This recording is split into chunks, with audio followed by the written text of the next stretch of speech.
Hello students, તો જો આજના લેક્ચરની અંદર આપણે કોસેટની અંદર આગળ થિયરમ જોવાનો છે.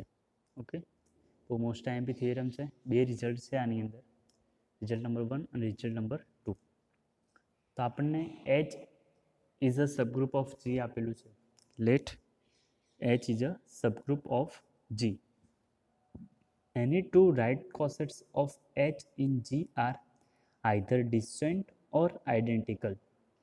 તો આપણે સાબિત કરવાનું છે કે એચના કોઈ પણ બે રાઇટ કોસેટ લઈએ. સપોઝ કે એક રાઇટ કોસેટ એચ એ છે અને એક રાઇટ કોસેટ એચ બી છે. ઓકે, ધારી લઈએ કે એચના કોઈ પણ બે રાઇટ કોસેટ એચ એ અને એચ બી છે, તો આ બંને ક્યાં તો ડિસજોઇન્ટ હશે. ડિસજોઇન્ટનો મતલબ થાય છે કે આ બંને ટોટલી એકબીજાથી અલગ હશે. આ બંનેમાં એક પણ કોમન એલિમેન્ટ હશે નહીં, મતલબ કે ઇન્ટરસેક્શન એનું ફાય થશે. ઓકે, ઇન્ટરસેક્શન શું થશે એનું ફાય થશે. અથવા આઇડેન્ટિકલ, તો આઇડેન્ટિકલનો મતલબ છે કે બંને ઇક્વલ થશે. ઓકે, જો ફરીથી કે એચ એ અને એચ બી જો બે રાઇટ કોસેટ હોય એચના જીની અંદર, તો ક્યાં તો આ બંનેનું ઇન્ટરસેક્શન ફાય થશે, મતલબ કે આમના અંદર કોઈ પણ એલિમેન્ટ ઇક્વલ હશે નહીં, તો આને આપણે ડિસજોઇન્ટ કહીશું. અને ક્યાં તો H A is equal to H B થશે, મતલબ કે આ બંને આઇડેન્ટિકલ થશે. તો આ વસ્તુ આપણે સાબિત કરવાનું છે. સેકન્ડ છે the set of all distinct right cosets of H in G forms a partition of G. બરાબર છે. શું કીધું છે કે જેટલા પણ રાઇટ કોસેટ એચના આપણને જીની અંદર મળે છે એ જીનું પાર્ટીશન કરશે. પાર્ટીશનનો મતલબ એવો છે કે જીના ભાગ કરી દેશે. એ ભાગ એવા હશે કે જેથી યુનિયન શું થશે, જીના બરાબર થશે. આ જેટલા પણ રાઇટ કોસેટ છે આ બધાનું યુનિયન જો હું કરું તો મને જીના ઇક્વલ મળશે. આ બે વસ્તુ આપણે સાબિત કરવાની છે. ઓકે, ફરીથી એચ જીનો કોઈ પણ સબગ્રુપ આપેલો છે, તો પહેલા થિયરમમાં આપણે સાબિત કરવાનું છે કે distinct right cosets of H are either disjoint or identical. કોઈ પણ રાઇટ કોસેટ આપણે જો એચના જીની અંદર લઈશું તે તો ક્યાં તો આઇડેન્ટિકલ હશે અથવા ડિસજોઇન્ટ હશે. અને બીજું છે the set of all distinct right cosets of H in G forms a partition of G. તો એનો મતલબ એવો થાય છે કે જેટલા પણ રાઇટ કોસેટ્સ હશે એચના જીની અંદર એ જીનું પાર્ટીશન કરશે. પાર્ટીશન કરશે મતલબ કે એનું જો યુનિયન હશે એ જીના બરાબર થશે. આઇડેન્ટિકલ અને ડિસજોઇન્ટમાં ખાસ ધ્યાન રાખજો. ડિસજોઇન્ટનો મતલબ થાય છે કે એમના અંદર કંઈ પણ કોમન છે નહીં, H A intersection H B is equal to phi થાય છે. અને આઇડેન્ટિકલનો મતલબ થાય છે કે H A is equal to H B થશે, બંને ઇક્વલ થશે. તો આની સાબિતી આપણે સ્ટાર્ટ કરીએ છીએ. Here we have H is a subgroup of G. બરાબર છે, એચ શું આપેલું છે, જીનું સબગ્રુપ આપેલું છે. Let H a and H b are any two right cosets of H and G. તો લઈ લઈએ છે કે એચ એ અને એચ બી એચના બે રાઇટ કોસેટ છે જીની અંદર, વેર એ and B belongs to G. બરાબર છે, એચ એ અને એચ બી એચના બે રાઇટ કોસેટ છે જીની અંદર, એ અને બી ક્યાં હશે, જીની અંદર હશે. We have to prove that HA and HB are either disjoint or identical. શું સાબિત કરવાનું છે? ક્યાં તો ડિસજોઇન્ટ હશે અથવા શું હશે, આઇડેન્ટિકલ હશે. આનો મતલબ એવો થાય છે કે if HA and HB are not disjoint, મતલબ કે જો HA અને HB જો ડિસજોઇન્ટ નહીં હોય તો એ પોતે કેવા હશે, આઇડેન્ટિકલ હશે. ઓકે, તો ચલો જોઈએ છીએ.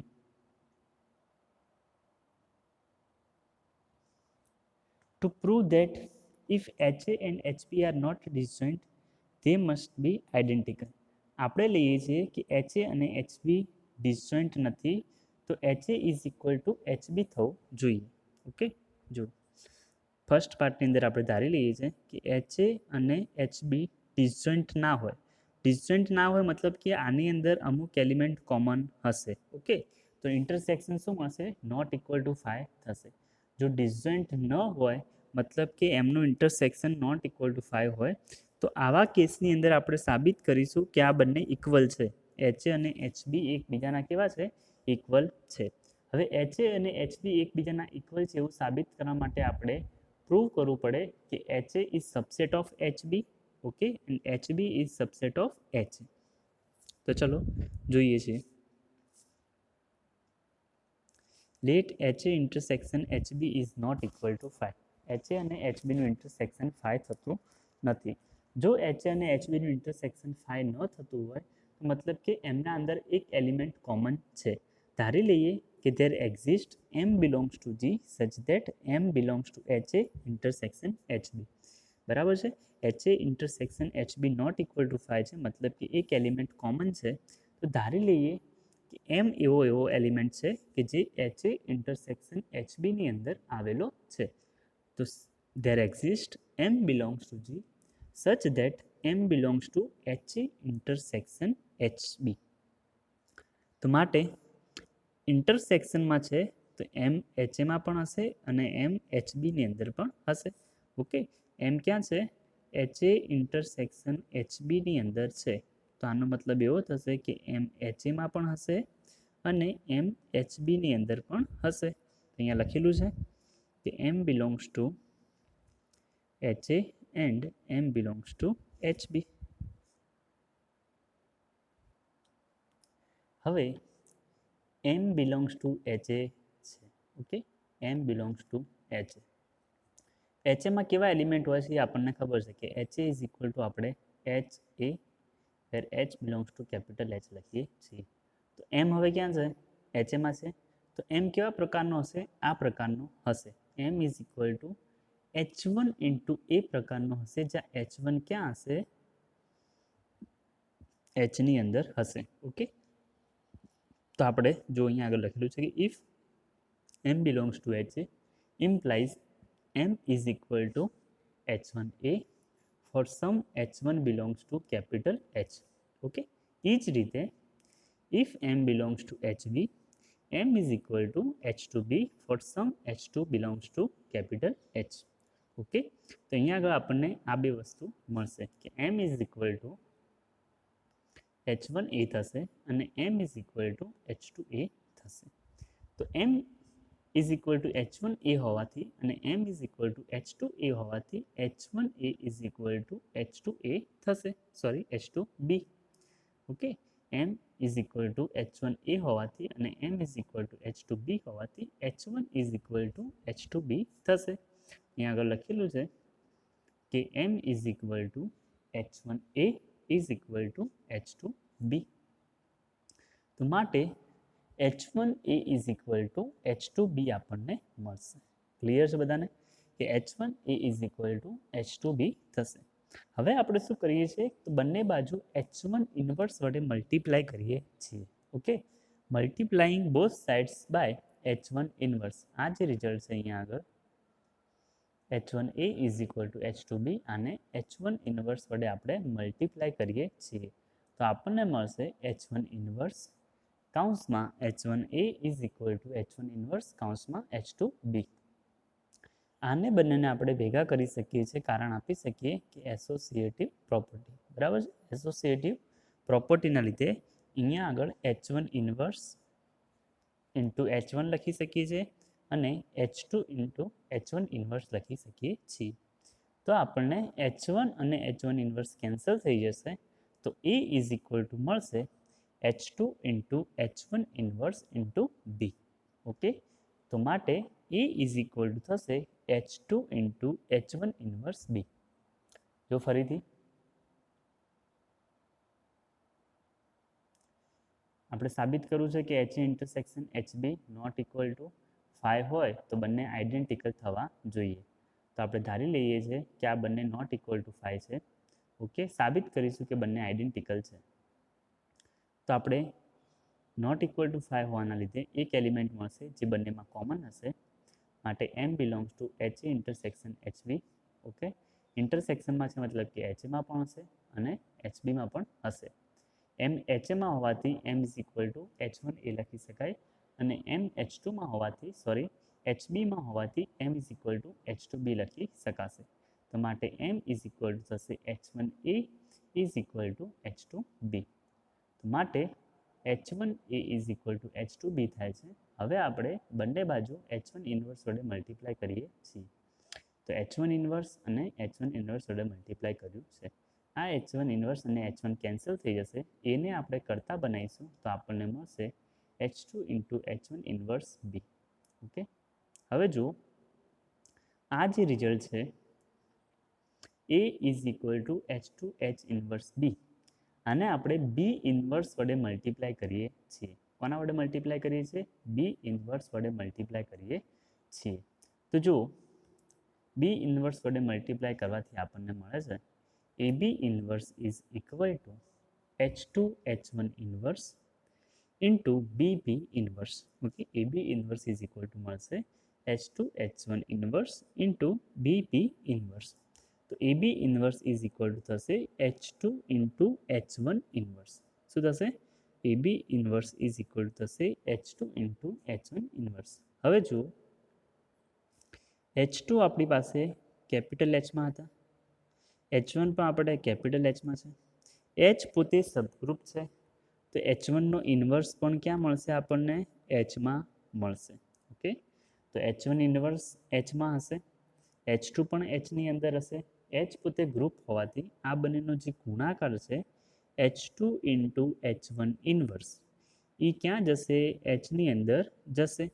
તો AB inverse is equal two H2 into H1 inverse belongs to capital H. તો H2 into H1 inverse capital Hમાં છે, મતલબ કે AB ઇન્વર્સ કેપિટલ Hની અંદર છે. હવે આપણે આગળના જે રિઝલ્ટ જોઈ ગયા હતા, ઓકે, આગળના લગભગ 2-3 લેક્ચરની અંદર આપણે જોઈ ગયા કે જો AB ઇન્વર્સ Hની અંદર હોય તો HA is equal to HB થાય છે. ઓકે, AB ઇન્વર્સ જો Hની અંદર હોય તો HA is equal to HB થાય છે. તો આપણે લખી શકીએ કે HA and HB are identical. Okay, આપણે શું લખી શકીશું? HA and HB are identical, કારણ કે HA બરાબર HB મળે છે. હવે નેક્સ્ટ આગળ જોઈએ છે તો આપણે જોઈ લીધું કે જો આ બંને ડિસજોઇન્ટ નહીં હોય તો એ બંને આઇડેન્ટિકલ હશે, અને જો આઇડેન્ટિકલ નહીં હોય તો એ બંને કેવા હશે? ડિસજોઇન્ટ હશે. આના ઉપરથી આપણે કહી શકીએ. હવે સેકન્ડ રિઝલ્ટમાં શું સાબિત કરવાનું છે? જો the set of all distinct right cosets of H in G form a partition of G. બરાબર છે. સેકન્ડ પાર્ટમાં આપણે સાબિત કરવાનું છે કે union of A belongs to G, HA is equal to G. આ વસ્તુ આપણે સાબિત કરવાની છે. તો જોઈએ કે કઈ રીતે થાય છે.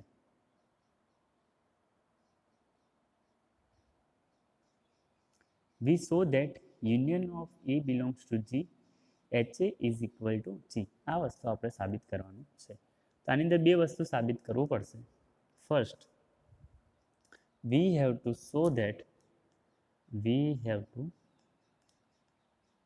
prove that union A belongs to G, HA is subset of G. પહેલી વસ્તુ જે આપણે સાબિત કરવી પડશે એ સાબિત કરવું પડશે કે યુનિયન જે છે એ જીનો સબસેટ છે, અને બીજી જે વસ્તુ સાબિત કરવાની છે એ સાબિત કરવું પડશે કે જી કોનો સબસેટ છે? તો કે યુનિયનનો સબસેટ છે. ઓકે, જી કોનો સબસેટ છે? યુનિયનનો સબસેટ છે, એવું આપણે સાબિત કરવું પડશે. તો પહેલાં આપણે સાબિત કરીશું કે G is subset of union A belongs to G HA. પહેલાં આપણે સાબિત કરીશું. ચલો, for each A belongs to G, let A belongs to G. Okay, એ ક્યાં લઈ લઈએ છીએ? જીની અંદર લઈએ છીએ. તો એનો Hની સાપેક્ષે રાઇટ કોસેટ આપણને આ રીતે મળશે, કેપિટલ HA.